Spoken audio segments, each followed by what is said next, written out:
So we need to finish exactly where we started, which was the question about what your journey is going to be like, travel agent or tour guide. So we spent the semester looking at different kinds of psychological therapies, and some of you may be drawn to certain ones and some of you may be drawn to others. And let's be honest, there are some that just seem like complete nonsense. But the truth is that all of them share one thing in common, and that is that they're designed to support and empower people. They're designed to help reduce psychological distress. They're designed to help people, in a sense, pursue well-being, to pursue a better life. All of these approaches share that common value. And I think we can be respectful and united in recognizing that these theorists, these people who have helped to establish these theories and these psychological therapies, have a passion. And that passion is to support, help, encourage, empower people. What's your journey? Where are you headed? I mean, frankly, I hope to God it's not Hexham, but, are you going someplace useful, meaningful, purposeful for you? Part of that journey, of course, includes your own transformation and your own understanding of who you are as a person and your own growth. And that then impacts, of course, the work that we do with our clients, the people that we are seeking to serve. And so there is a part of your journey that is reflective and thinking about that aspect of being a tour guide. And what does it really mean to have been a person who has gone to places where they've had to explore their own growth, or gone to places where they've had to manage their own distress or their own challenges, not for the sake of just being reflective. This is not about any kind of paralysis of analysis or trying to hyperanalyze who we are as people. It's about trying to think about how our stuff and our own journey can impact the work that we do.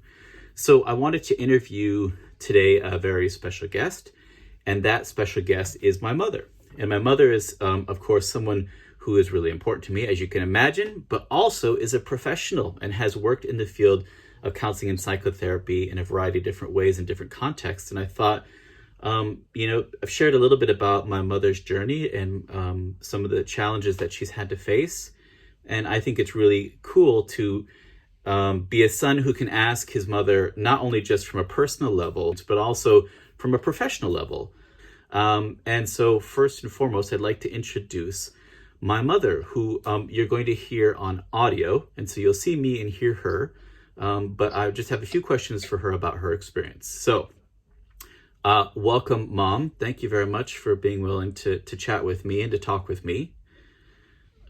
Of course. You have the chance to address probably, I would say, about 300 students or so on 2 different courses. So you have a wide audience here. Most of them are sober and are able to hear what you have to say. Some of them are not.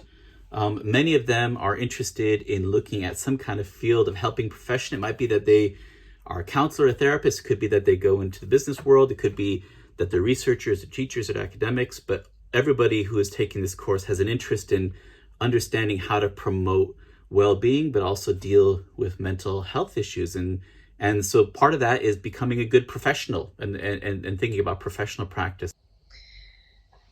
I think the variance of experiences that I've had have had a big impact.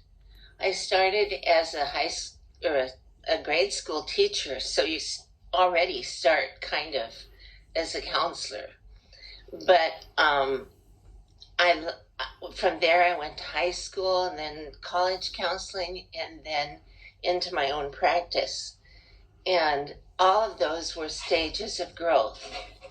Everything was, just developmental, to just see how kids grow, how they turn out, and what kinds of things impact them for their own growth. I wouldn't change any part of that, because you get to see, sometimes you see kids that you think will never make it, or adults that might never make it. And then through the counseling experience, they start to find their way. And that's just so gratifying too. But it's changed my life a great deal, because I see things in terms of counseling, and I see people in terms of counseling. And so there's always seems to be a time when you can, even if you're not a professional counselor yet, or you're done, there are times when you can really have a positive impact on people.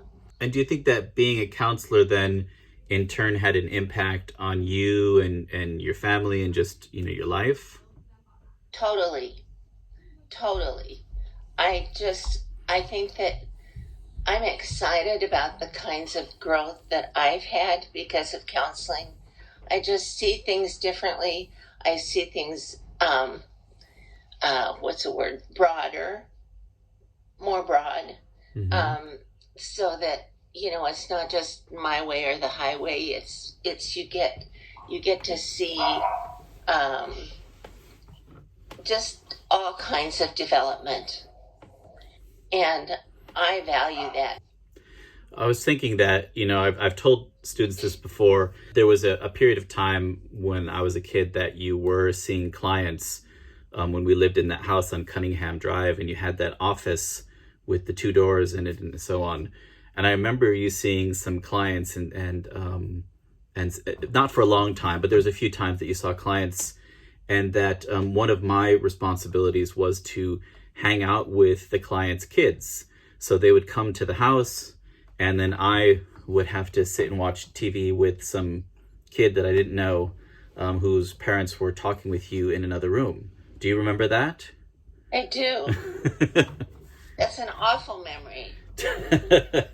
Well, yeah, it wasn't. Why would I do that? I don't know why you do that. I think that actually it's probably a violation of different ethical codes, but whatever,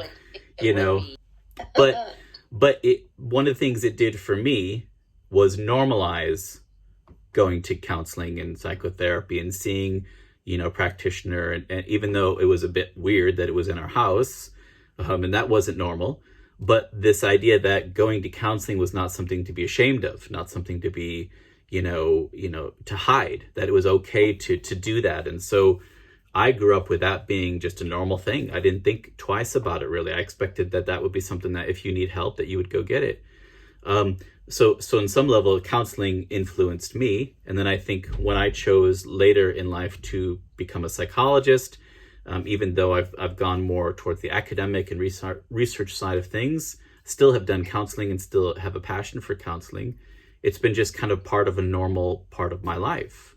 And so, in a lot of ways, your experience as a counselor shaped me. One last thing just to end with this is that, as you've kind of had some time to reflect upon your life and to think about, all the things that you've done professionally and personally and so on, if you had a message to people who were students, early career professionals, people who are starting off, what is the one thing you would want them to know?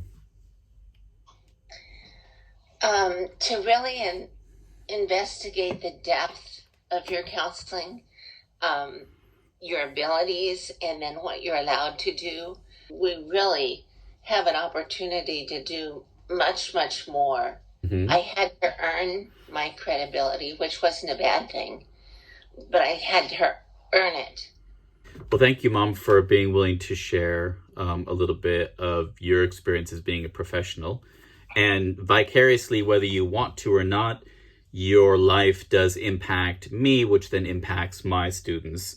And so, both with my very bizarre sense of humor and also just with my... It is bizarre. We acknowledge that. Everyone knows that. But just that your life has inspired me and helped encourage me, which then helps me to pass that on to students. So whether they know it or not, they do have a debt to you, just in how you have contributed to who I am, but also helped shape my worldview, which then helps shape how I teach and so on. So thank you for being willing to talk about that. And thanks. You're welcome, and anytime. So we end this part of your journey in the same place that we began, which is in my dirty car, which I'm realizing I haven't actually cleaned since the first teaching video. And but although this is the end of a certain part of your journey, our Psychological Therapies course, this is not the end of your journey by no means. And I'm excited and really hopeful for where your professional career will head and how you will utilize your own personal growth in not only the development of yourself as a professional, but in how you empower and serve others. So let's end with this thought, and that's compassion. Remember that compassion, one way to define compassion is that we can suffer with people. And suffering with means that we can share our hurts, our pains, our distress, maybe even our trauma, and utilize that as something that inspires growth, something that inspires transformation. But I think compassion goes beyond just suffering with, but it's actually dreaming with as well. And with your clients, I hope that you've reached this place that you can dream with them, that you can hope with them, that you can show them places that are beautiful, places that they would never have known without your help. And in that sense, being a professional means being a tour guide. It means allowing people to see places that they would have never seen themselves, to experience things that they wouldn't experience because you have been part of their life. Thank you so much for taking this course. I hope that this has been inspiring to you in whatever you choose to do with your life, that you are a compassionate, knowledgeable, and caring professional. And thank you for your patience with me, and I wish you the best of luck on your journey. Thank you.